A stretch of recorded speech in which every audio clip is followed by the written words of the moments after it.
Hello, hello, hello. What's good, everybody? It's Saturday, so you already know it's time to talk about some low-key. Doing it low-key style. Man, don't know where the crew is. It is a bright, sunny, sunshiny Saturday, so I'm assuming things came up and weren't quite able to make it in. If they do, we'll get them on a little bit later, but hey, we got to get into it because, hey, no spoilers, no waiting around. I'll just let you know right now. This was one of my absolutely favorite LOKi. This was my absolute favorite LOKi show so far.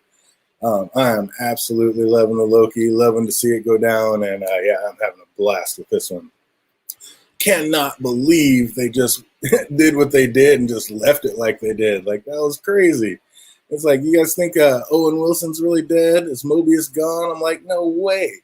It's like we were given such a wide span for reasons that caused Nexus events. Like, I feel they made that late for work one up specifically for Mobius. I think he was on a jet ski having too much fun, so he was like late for work, and that ended up causing a Nexus event, so he had to go. I mean, it had to be something that ridiculous. It's like, come on. Like, what's Mobius going to do that's really going to cause a Nexus event? So I don't know if I'm buying that one. What's up, Peter Griffin? I see you out there. Hey, I was so wrong about all my predictions. I ain't even mad. Oh man, this show is amazing. I'm absolutely loving it so far. Oh man, Rip Mobius. Yeah, that was like, what? But there's no way he's dead. There's no way. Because even if they did evaporate him and kill him, like for real, all they're going to do is go back into a different timeline and pick up a new Mobius. I think that's exactly what they do anyway. I mean, I think that's where all the different coffee stain rings are coming from, because I think Mobius is a smart guy. The same thing keeps happening over and over and over again. He starts figuring stuff out. He starts asking too many questions. She prunes him and then goes back in time and picks up another Mobius.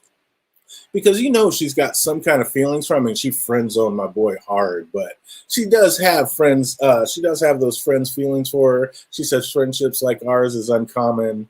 And I mean, she took it a little hard. Like, she doesn't even like to look when it happens, but she didn't take it hard enough to where I think he's gone forever.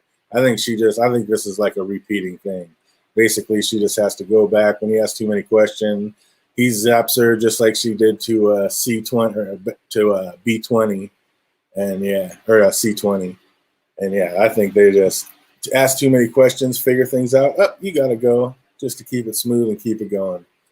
So yeah, and then they go back and just grab another one from a different timeline and train them up real quick. And I don't know, maybe that's why old boy didn't know what a fish was, because he had just recently been asking too many questions. So he got pruned again and then just recently brought back in. And so yeah, they didn't even bother telling him what a fish was this time.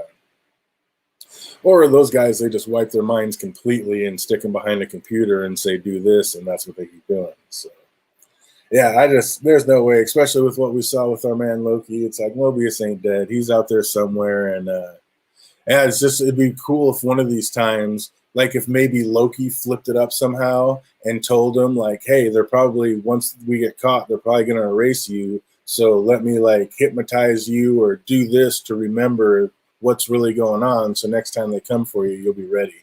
I could see something like that going down.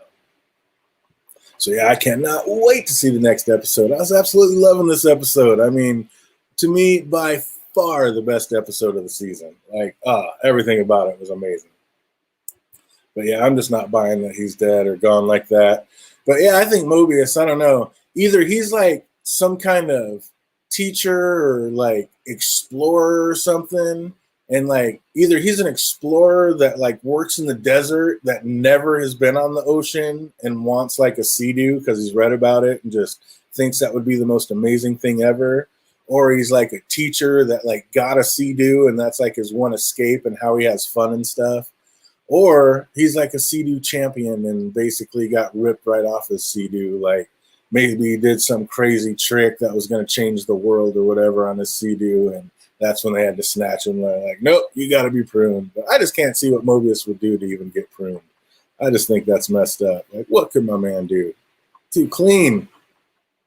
But this week was pretty dope. It opened up with a little lady LOKi playing heroes against dragons. And you guys think this is what caused the Nexus event? Like her being on the side of heroes instead of chaos? Like we already heard Mobius say, it's the way it is. It's the way it always has to be, about LOKi being evil and like basically an agent of chaos. So is it the fact that she was like basically on the trend to be a hero? Is that what her nexus point is? Is that why Ravonna didn't want to say it? Because it would show just how evil the TVA is. Because yeah, she was sitting there talking about the Valkyrie and slaying dragons, and I mean, yeah, we're gonna get into it even more, but it just seems like she's a little hero, and that's what caused the Nexus event. And is everybody at the TVA brainwashed? Like, wouldn't they have to be thinking dragging a little girl away from her family is okay in any timeline? I'm just like, how is that okay? Like, these guys have to be brainwashed, twisted. Like, they're definitely not doing this of their own free will. And we already know that they are brainwashed to like forget their past. So they must be brainwashed all the way. I mean, it must just go deep. But because like, and then even as little LOKi is like terrified, little lady LOKi's all scared of what's happening to her. And her first response when seeing somebody else struggling was to yell out, "Help him." So again, I believe this is the show basically telling us what her offense was. Basically being on the path of being a hero. I think that's a little twist they're going to throw in with that. What do you think out here? Oh, man. I agree. He may be in the same outer world as LOKi's. Yeah, I don't know if they're in the same world or different worlds, and he's going to have to try to cross over somehow. I almost think like all the LOKis go to one place, and then maybe different other variants go back to like their respective timelines. Like, and we're going to talk about it, but I think Ravonna was being serious when she was asking that question. If you could go anywhere or anytime, and he's like, I can go anywhere at any time. She's like, you know what I mean. And she was being serious about it.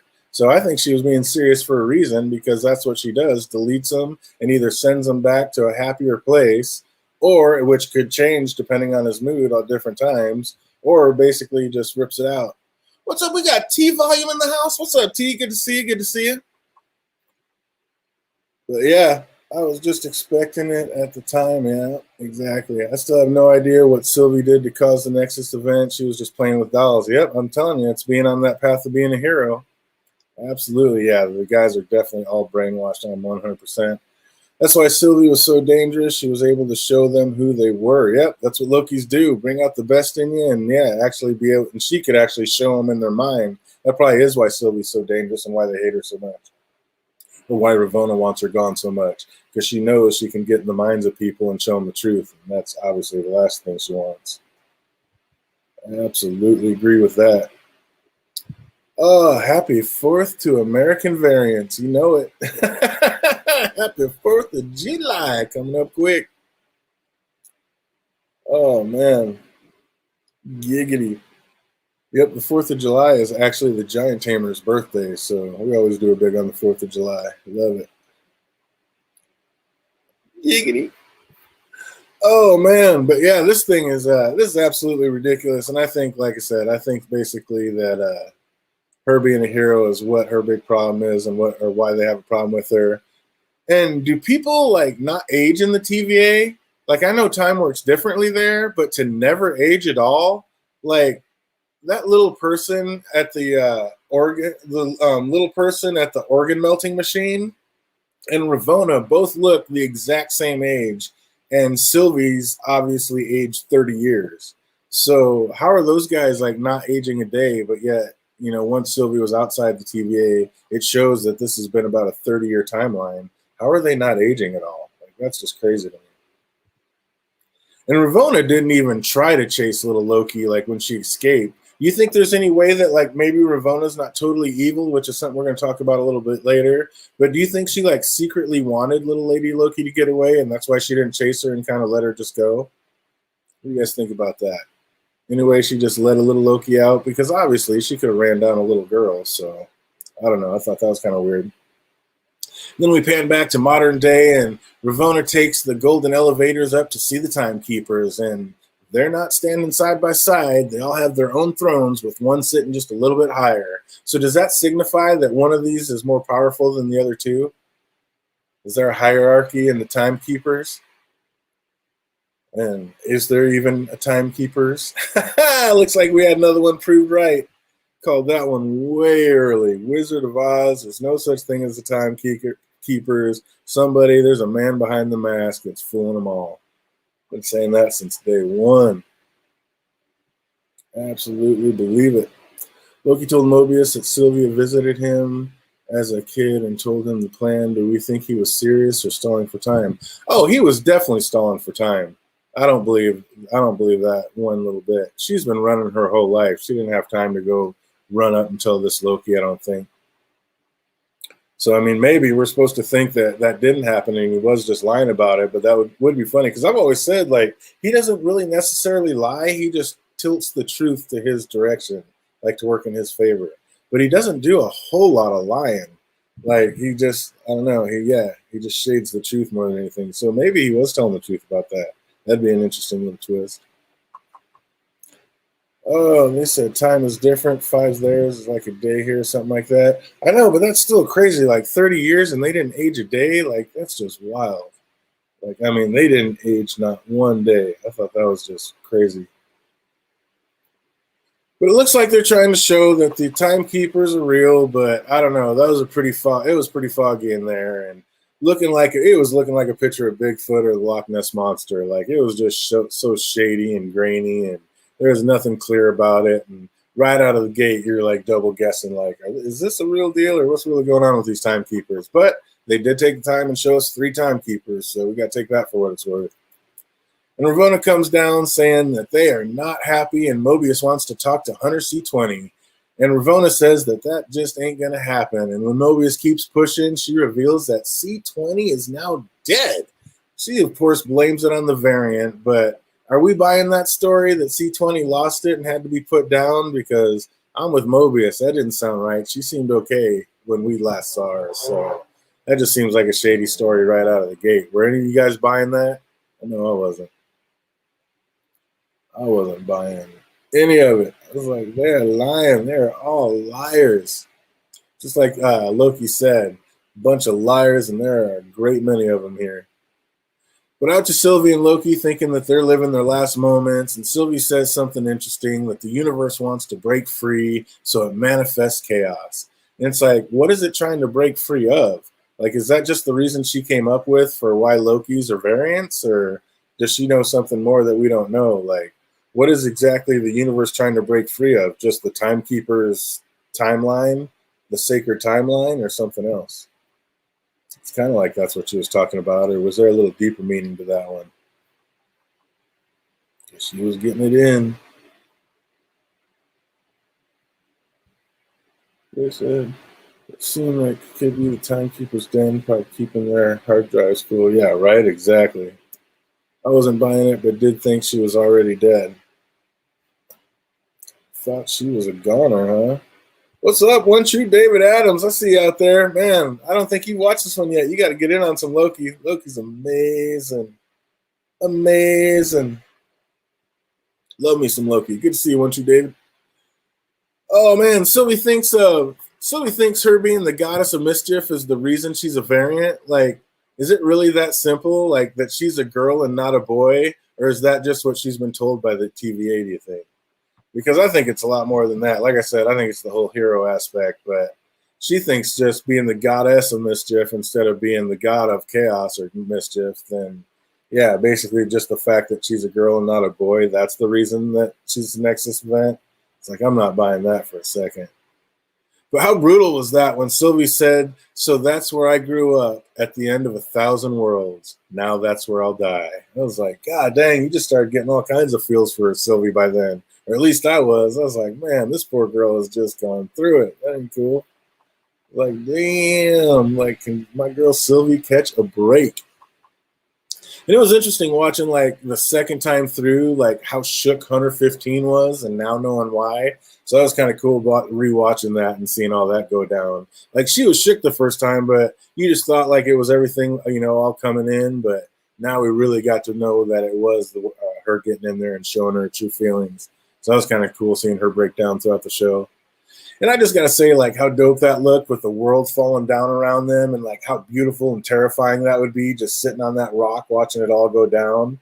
Like, that would just be, that'd be nuts, but it'd be amazing. But it'd be horrifying. Every sensation, you'd be losing it, but it would be tight while it lasted. But Sylvie says, what makes a Loki is that we're destined to lose. Like, that's what Mobius said. So did she just hear that from a TVA agent? Or is that the conclusion she came to on her own somehow?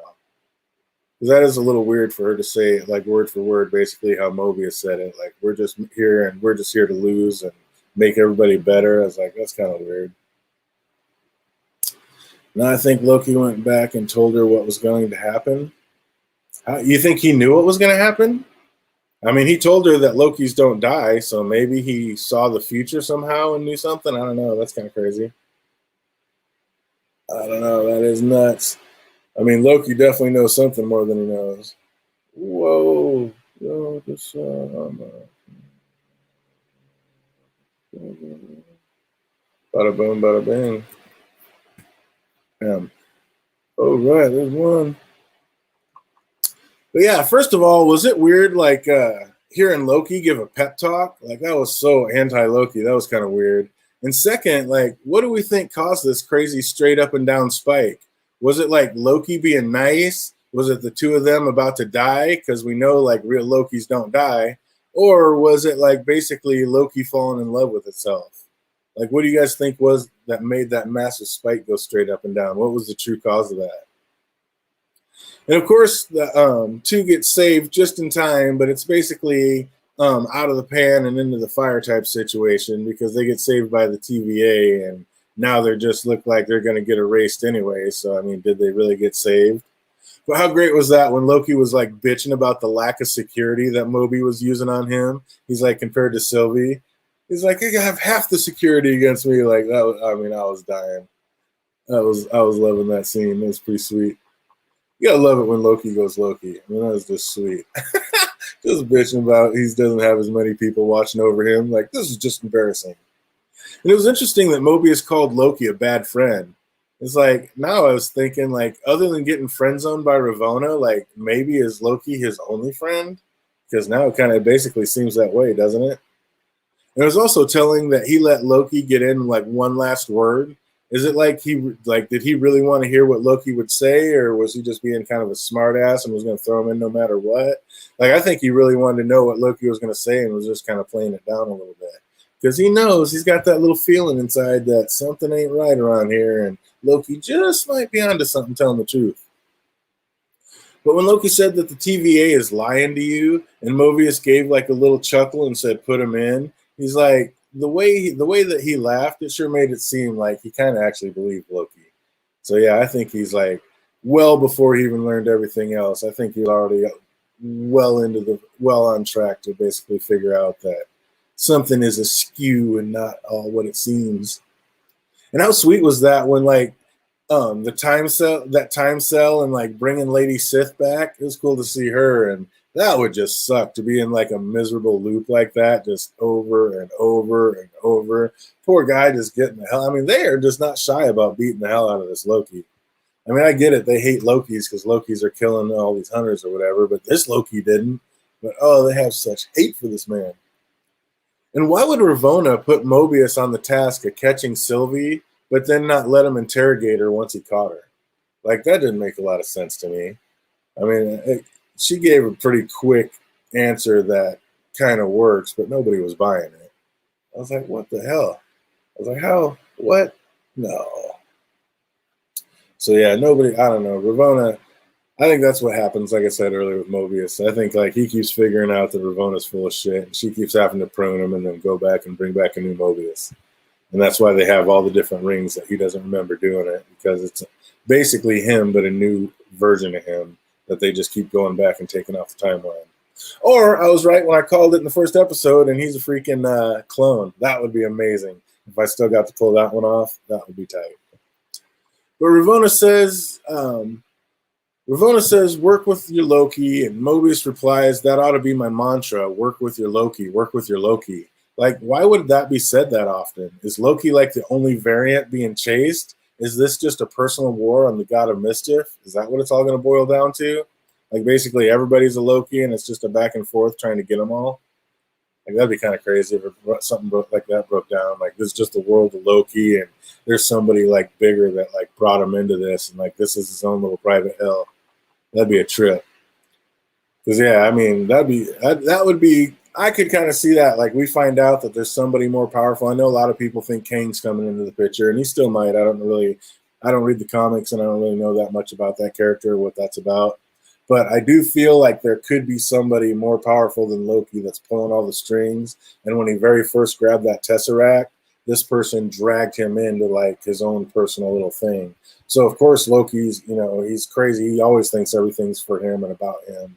And maybe like they pulled him into this world like, oh yeah, it's all about you. We're all trying to get you. Everybody's trying to get you. You're so smart and mischievous. And basically has him going in his own loop, basically chasing his own tail. That would be kind of awesome to figure something like that's going down. I would love to see that. Oh man. He said Nutcracker Loop. That was awful, dude. My man just kept getting kicked in the nards time after time after time and punched in the face. That would be miserable. We all know Alligator Loki is the supreme Loki. Dude, I'm telling you, that was Alligator Loki talking at the end of it. Like when you hear that voice and then you see the people standing there, like that voice just didn't really seem to match up to any of those people standing there. Like I'll bet it was that damn alligator that was talking. He probably is the supreme Loki.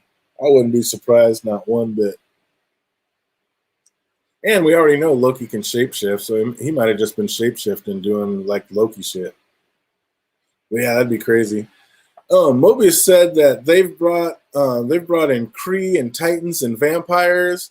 Do you think those were all different kinds of Loki variants, or have they just really brought in Kree, Titans, and vampires at different variants of people? Because the way they're showing that these are all Lokis, it almost seems like there's a Loki Kree, a Loki Titan, and a Loki vampire, and that's some shit I need to see. That would be amazing. But Mobius then asked Hunter B15, out of all those, why were the two orphan demigods such a pain in the ass? And then B15 replies, and yet it was your idea to bring in another one. So is there a third Loki out there? Like, is there a third Loki in the game that we haven't even met yet? Like, I know we saw through the midway credits and all those Lokis and stuff, but I'm guessing all those Lokis have already been erased. But these two seem to be talking about a third Loki still in this timeline. So is there another Loki here playing around that we haven't met yet? And of course, I think there's one because I think it's going to be a Loki. I still think it's a Loki pulling the strings, Wizard of Oz style. I think it's going to be a Loki behind all of it. I think Loki's doing this to Loki. It's crazy. But did the time cell really break Loki down, or do you think Loki just figured out a way to outsmart it? Like, oh, I'm sorry, I'm trash. You don't need to hit me. I'm worthless. I'm like, you think he really did it break him down and he really felt that way? Or did he just find a way to outsmart it and so Lady Sif doesn't beat on him anymore? What do you think about that? I still think Loki visited Loki as a child and Sam visited Sylvie as a kid too. Oh, so you think there is another Loki that visited both of them to let them know about this? That'd be kind of crazy. So basically our Loki was using his story to tell Mobius that, but again, it was the truth, but not the whole truth, just kind of a twisted truth, which is what Loki does. I could definitely see that.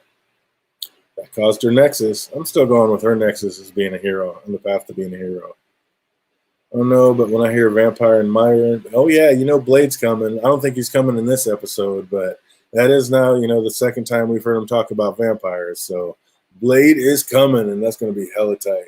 I can't wait. That's going to be dope. Mahershala, it's going to be tight. But Mobius then asks,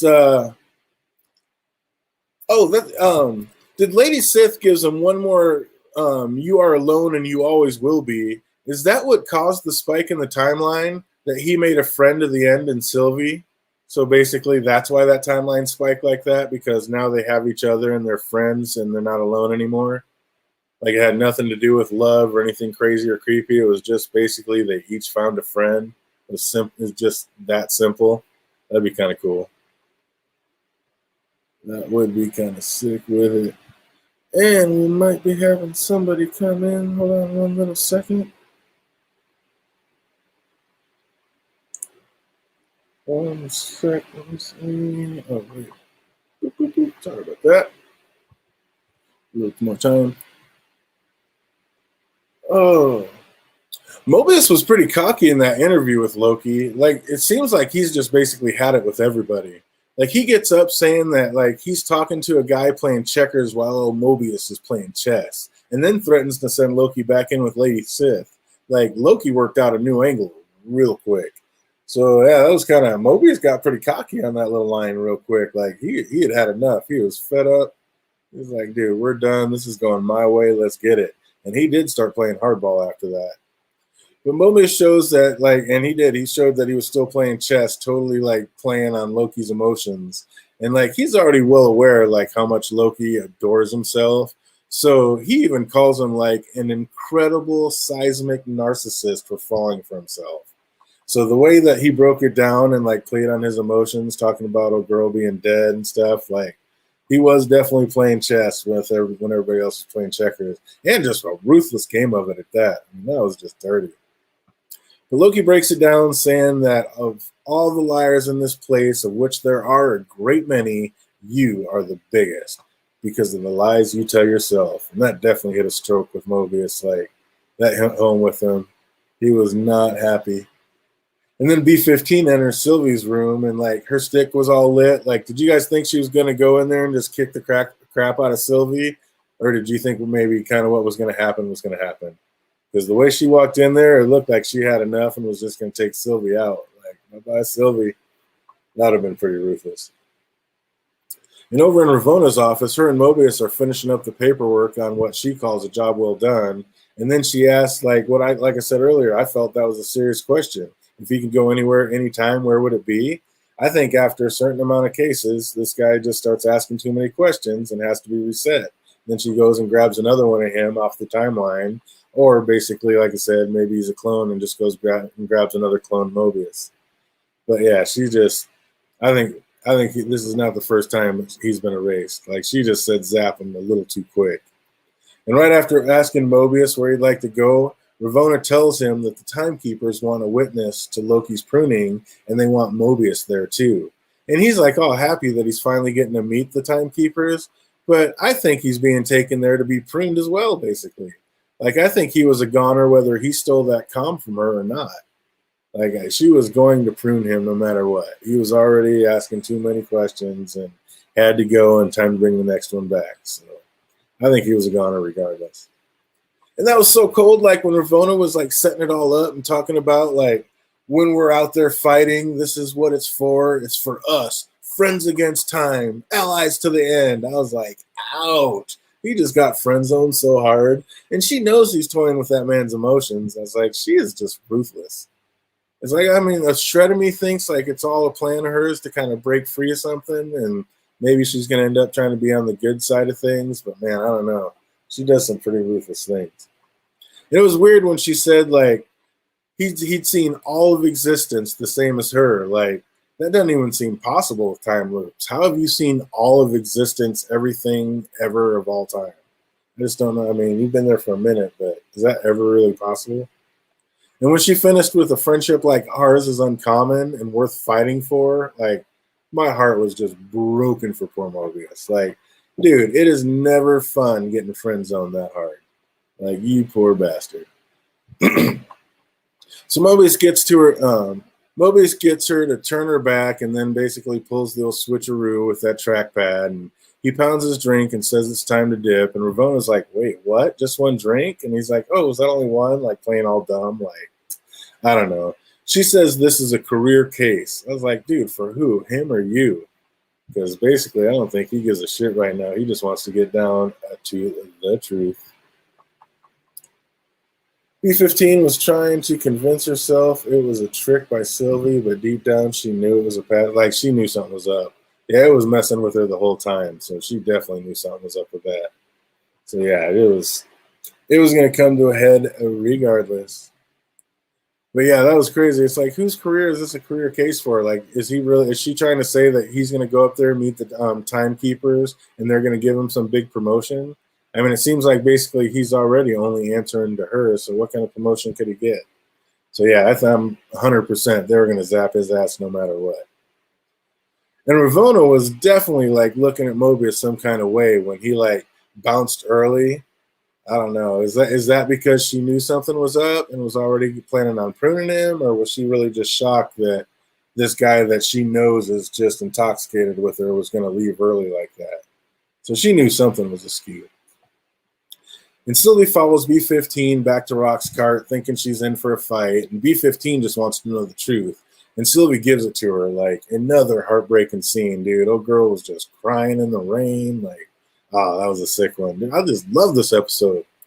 And Mobius sneaks off to the library to have a little private peek-see at the Ravona's time pad, and he sees what he feared. Ravona lied about Hunter C-20 and was there at the end, and basically, AKA, she must be the one that killed her and then lied about it. So if she lied about that, what else is she lying about? Too much, I'll tell you that. Too much.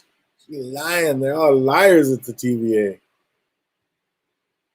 Yeah, that's ridiculous. They're just, ain't nobody telling the truth up there. And it was some great back and forth when Mobius went to ask to see if Loki was telling the truth. And he says, like, so now I have to trust the word of two Lokis. He's like, that would be unsettling, but he knows for sure that he can't trust the word of the TVA. So, I mean, what else? What choice does he have? You got to trust somebody. You got to do something. So, yeah, he's just between a rock and a hard place. But he chose right, I guess, because maybe look what happened to him. But that was sweet of Mobius to like come back with like, you can be whoever or whatever you want to be, even good, you know, just in case anybody ever told you different. Like, that was a nice little apology, non-apology scene, but you're like, oh man, is he giving his swan song? That's not good. And should have known it. Of course, he was giving a swan song because as soon as they stepped through that door, Ravona and company were just sitting there waiting. And I kind of wish like he wouldn't have just started babbling like that. Like, I wanted to hear what she was going to say, but she didn't have to say a word. He just let the ghost out. Gave up the ghost. But bam, she gave the order and Mobius got pruned. And you know you were like, oh, did that just happen? And like I said, do we think he's really gone or did he just get sent off to someplace else, like where the water is warm and the jet skis are fast? Is our man just out there already riding jet skis and we don't need to feel that sorry for him? Or is he dead and she really killed him? You evil monster. But Ravona seemed fairly distraught. Like, was she really upset or was she just like getting her game face on for basically the farce that was getting ready to come? I don't know. It could have been either way with that. And Ravona says, I've got them from here. And then it was only the three of them, Lady Loki, our Loki, and Ravona, that get in that little ass elevator. I'm like, that button just seems to either reset you or send you back someplace you've already been. So why not both of them just attack her in that tiny little small space? It's like, I don't think there's anything Ravona could have done. Like in that tight little area, if they both would have just turned and jumped her, like, I don't know. I mean, was the one like the first time she pushed her when old girl tried walking towards the timekeepers later on, like they pushed the button and it brought her back and Loki was just standing there. So did she have to push two buttons or two different times to make both collars work, or how does that work? I think if they'd have both jumped her at the same time, they could have gotten away with it and got that thing away from her right then and there. That was some un-Lokiness right there. That should have happened. In that tight area, I don't think there's anything that little button does. I don't think they could have done it. Whoa, what's that? Okay. So on the way up, Sylvie asks if Ravona remembers her, and she's like, I do. And then she asks, so what was my Nexus event? It must have been pretty important to steal my life away. And Ravona just gives that little smirk and then replies she don't remember. I was like, we're not buying this. Come on.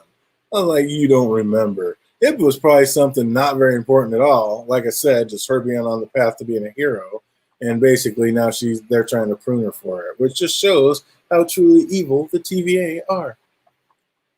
So it finally happens, and Loki's get to meet the Timekeepers. And our Loki bucks up, spewing like, I ain't afraid of you. And the Lorax Timekeeper pipes up like, keep talking trash. And Loki's like, did you not hear me? I do not fear death, and I do not fear you. And I was like, tell him, Loki. I ain't scared of you. Ain't nobody scared of you. And then Sylvie starts talking about, like, I think it's you that's afraid of us. Like, to make it even better, just then, Hunter B-15 busts in and released the Lokis from their neck restraints and tosses Sylvie her sword. I was like, oh, it's on now. And you just know it's go time. Like, these two Lokis make quick work. I mean, they make a great fighting duo. They make quick work of the four guards in the room, so it's just left to Ravona to save the Timekeepers. And she got mopped up pretty quick. So the top timekeeper now calls Sylvie a child of timekeepers and says that they can now talk. And Sylvie's like, yeah, I don't think so. We're past that. and just hurls her sword right at his head, in which, of course, just lops it right off.